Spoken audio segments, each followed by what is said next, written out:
Do you usually talk on the phone? Yes, I do. It's a good way to keep in touch. What was your favorite phone conversation? It was when I talked to my interviewer. He did give me the good news that I got the job. When did you have the conversation? I don't remember exactly, but it's been 2 years so far, I guess. Who did you talk to?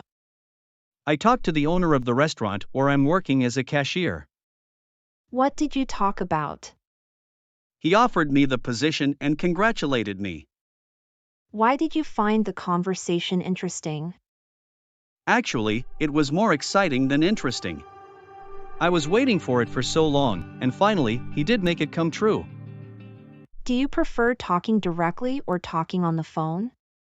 Personally, talking directly is much better to me since it's more lively and authentic. Who do you usually talk to on the phone?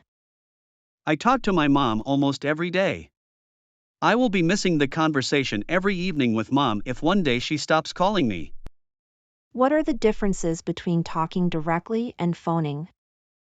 Well, talking directly seems more exciting since you can see facial expression, eye contact while talking on the phone, you can only listen to the voice.